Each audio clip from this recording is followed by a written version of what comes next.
किती पेव तुला काय करायचं आहे? मला अरे पण एवढा चहा पिता का पण मला ते सांग.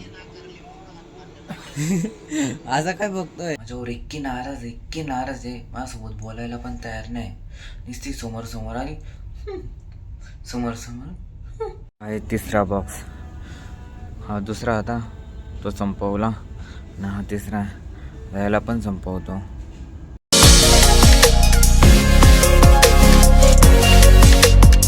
Welcome to my new blogs. तुम्ही मागच्या ब्लॉगमध्ये बघितले असाल तिकीटचा ब्लॉग, जे तुम्हाला काय माहिती उमजा झाला असेल की नाही आम्ही कुठे जाणार आहे, काय आहे, कुठे कुठे जाणार आहे, तुम्हाला या ब्लॉगमध्ये सांगतो मी. पहिला आहे रामेश्वरम, दुसरा आहे मथुराई नंतर कन्याकुमारी नंतर मग शेवटचं आहे मल्लिकार्जुन. 4 ठिकाणी जाणार आम्ही. 4 ठिकाणी म्हटलं 2 तर ज्योतिर्लिंगच आहे आमचे. महादेवाचे मस्त ज्योतिर्लिंग पण होऊन जाईल आणि आमचं फिरणं पण होऊन जाईल. अजून जवळजवळ 1.5 महिना राहिला भाऊ आता. 1.5 महिना. आता 1.5 महिना अजून भरपूर टाईम आहे. तोपर्यंत आपले डेली रुटीनचे ब्लॉग चालू ठेवू शकतो ना. असं काही आहे का की 2 महिने थांबा? हां नाही ना, तसं डेली रुटीन तर दाखवू शकतो ना. आज सध्या मी जॉबवरूनच ब्लॉग स्टार्ट करतो. हे बघा मित्रांनो, इथं आहे जॉबला सध्या मी. आधी जुडिओला होतो, आता इंट्यूनमध्ये आलो. नवीन ब्रँड आहे हा शॉपचा. हे बघा इकडं पूर्ण मेन्सवेअर आहे. हे बघा इथून स्टार्ट आहे तो पूर्ण असा येईल आहे. पूर्ण मेन्सवेअर आहे तिथपर्यंत, तो कोपऱ्यापर्यंत. आणि हे इकडं वेस्टर्न वेअर. तुम्हाला जर शॉपिंग करायची असेल तर तुम्ही इंट्यूनमध्ये येऊ शकता. लोकेशन आहे गंगापूर रोड, इंट्यून. हे बघा हा स्टॉक लावायचा आहे पूर्ण आम्हाला, पूर्ण या फ्लोअरला. तेवढं पण कट पीस आहे ना. येडापा हा बघा, हा पाय इंटून मला सगळ्यात येडा आहे पोऱ्या. कुठे गेला बाय? हे बाय किस्से पा बघा, किस्से पाय. काम मोकर काम पडले इथे बघ. स्टॉक पाय केवढं लावायचं आहे. तू इथं काय करू? हे बाय ते केस आहे. अरे काय हे बाय काहीच काम नसतं बरं का. फक्त मला येऊन ताण द्यायचा राहतो फक्त बसायला. त्याशिवाय हेही कोण मिळेल? काय पहिलाच बॉक्स, पहिलाच अजून संपायचं नाव पण.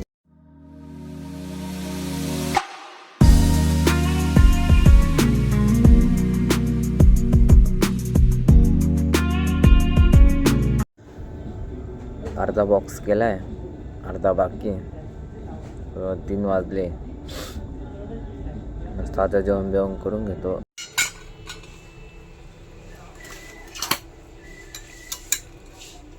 मध्ये शॉपिंग करायला कोण आले बघा. हे दारखोल, हे मेरा भाई आहे दिलावर. नाही याचं सागर नाव आहे, त्याच्या बाप्पाचं नाव दिलावर आहे. कसे वाटतंय रे कपडे? भारी कसा दिसतोय बोला कंपनी मध्ये. पॅन्ट कितीला आहे? 799. 200 पर्यंत. गणगणे 200 रुपयाला कच्चा पण येणार नाही. बोल, आपल्या इंटरव्यू मध्ये काय काय चालू राहतं? ज्यादा करके तो तुम लोगों का लव.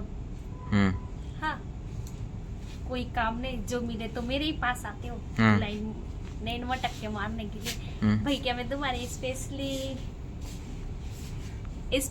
प्रिन्सेस हूँ का? मग 1 प्रिन्सेस. तू आवडते ना मला. हा का? मग असं का बरं? मी तुला प्रपोज केला, तू अजून पण उत्तर दिलं नाही मला. किती या ना. आलो आता. ती शॉपिंग वगैरे झाली आहे आणि माझा जो बॉक्स होता ना तो पण रिकामा झालाय. आज थोडाफार कचरा राहिलाय. 10-12 पीस लावायचे बाकी आहे फक्त. तेवढं लावून मस्त टीला बिला जाऊन येतो. थोडा 15 मिनिट मस्त आराम करतो नाही का रापचिकमध्ये. कचरा आहे हा मस्त खाली गेले फेकतो आता मस्त.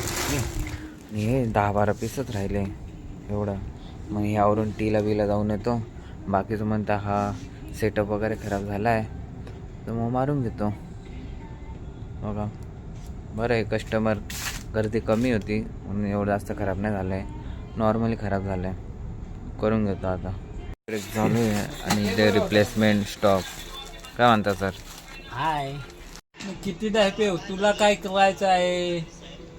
मला अरे पण एवढा चहा पिता का पण मला ते सांग. असं काय बघतोय? डायरेक्ट कॅमेराकडे बघ ना. तुला काय करायचं आहे? मी इकडे बघतो तिकडे बघू. असं आहे का? गाईज इथं एक प्रॉब्लेम झाला आहे नाही का, खड्ड्यात रिक्षा फसली आणि लोक आहे ना काढायचा प्रयत्न करताय आता. त्याच्यामधलं ते का आपला मित्रच आहे तेव्हा तो काढायचा प्रयत्न चालू आहे मित्रांनो. ते बघा, लावा ताकद लाव. हा निघाले. माझी एक मैत्रीण आहे नाही का, अस्मिता म्हणून. तिला काय झालं आहे सकाळपासनं माझ्यावर इतकी नाराज आहे. माझ्यासोबत बोलायला पण तयार नाही. नुसती समोर आली, समोर अशी करते ती. बाई एक टाईम मला असं वाटतं की गर्लफ्रेंडने बोलली तरी चालेल मला, पण मैत्री नाराज नको व्हायला भाऊ, मला असं वाटतं. मग तिला विचारूनच राहतो काय झालंय. तू नाराज होते ना माझ्यावर? मी आता पण नाराजच आहे तुझ्यावर. का बरं? काय झालंय ते सांग. जास्त परेशान करते. कोणाला पण नाही. काय केलं यार मी ते तर सांग. केलंय तुला सांगेल. काय सांगशील? थोड्या वेळात. बोल. काय नाराज झाले तू माझ्यावर? गाईज नाराजच आहे बरं माझ्यावर. गाईज अजून पण नाराज आहे ती माझ्यावर. तिला काय झालंय काय नाही अजून समजत नाही मला, सांगत पण नाही, नुसते हसू राहिले. बोल नाही. तुला जिथं व्लॉगच का बरं करायचंय बाई? मला ब्लॉगर बनायचं आहे ना. बनशील ना थोडं थांब. फक्त माझा व्लॉग बनवून काही तुला फेमस नाही होणार आहे बाळा. तसं नाही, पण तू नाराज झाले त्याच्यामुळं. नाराज नाही ना बरं का गाईज? मी सांगते ब्लॉग मध्ये मी याच्यावर नाराज नाहीये. खुश आहे ना? खुश. बरोबर. ढोंग घेतलं होतं वाटतं हिने. बरं का गाईज, ढोंग घेतलं होतं वाटलं. पण जेव्हा असं केलं होतं ना, बाप रे बाप, मला डाय असं वाटलं आयुष्य दोस्त तुटली. नाही प्रश्न पडला होता मला. मग काय बघा हेच म्हणते आता दोस्ती नाही तुटणार. कोण आहे तोडने वाला? उसको मेरे सामने लाओ. फायनली गाईस अस्मिताचा राग गेला आहे. आता एकदम व्यवस्थित बोलते माझ्यासोबत. फायनली गाईज सेटअप वगैरे डन झालाय आणि आता घरी जायची वेळ पण आली. मला खरंच कसं सांगू आता तुम्हाला, हा ब्लॉग आवडेल की नाही आवडेल, पण असं वाटतं मला की आवडेल तुम्हाला, असं वाटतं मधून असं वाटतं. कारण की मी इतकी रिस्क घेतली ना, कारण की आमच्या स्टोअरला फोन वगैरे अलाउड नाही आणि मॅनेजर वगैरे त्यांना तर मी दाखवलं पण नाही. फक्त माझे जे कामावरचे क्लोज होते ना मेंबर्स, ते बस त्यांनाच दाखवलं आहे. बाकीचे मॅनेजर डिपार्टमेंट मॅनेजर ऑफिसर त्यांना दाखवलंच नाही. कारण की त्यांना दाखवलं असतं त्यांनी कंप्लेंट केली असती, हा स्टाफ असून कसं काय फोन वापरतोय.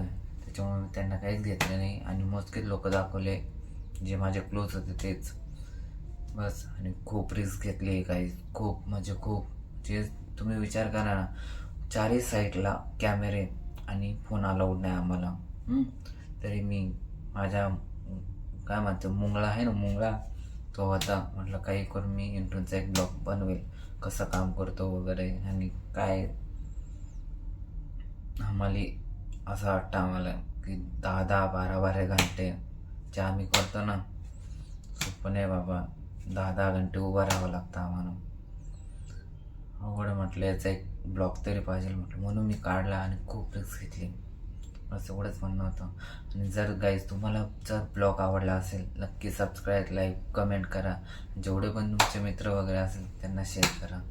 बस एवढंच म्हणणं आहे. आणि जर म्हणजे असं नाही म्हणेल मी, कंप्लेंट नाही सांगत आहे तुम्हाला की तुम्ही हा जॉब करू शकता डिटेल लाईफमध्ये, खूप भारी. जर तुम्हाला नुसतं काम करायचं म्हटलं ना तर डिटेल लाईफ एकदम बेस्ट. याच्यामध्ये करिअर पण राहतं, करिअर पण करू शकता तुम्ही ऑफिसरसाठी, डिपार्टमेंट मॅनेजरसाठी, स्टोअर मॅनेजरसाठी, अजून भरपूर पुढे पण भरपूर ऑप्शन आहे, असं काही नाही. पण या फील्डमध्ये ना मला इंटरेस्ट नाही. मी फक्त घरच्यांना सपोर्ट करतो आहे, बस एवढंच म्हणणं आहे. कारण की या फील्डमध्ये मी नाहीच आहे आणि मला या फील्डमध्ये पुढे जाऊन काम करायचं पण नाही. मला फक्त आता सध्या घरच्यांना गरज आहे ना माझी सपोर्टची, त्यांना सपोर्ट करतो फक्त, बस एवढंच म्हणणं आहे. आणि जर मित्रांनो आणि तुम्हाला ब्लॉग आवडला असेल तर नक्की सबस्क्राईब लाईक करा, एवढंच म्हणणं आहे. चला भेटूया पुढच्या ब्लॉगमध्ये. Bye bye. Audio Jungle.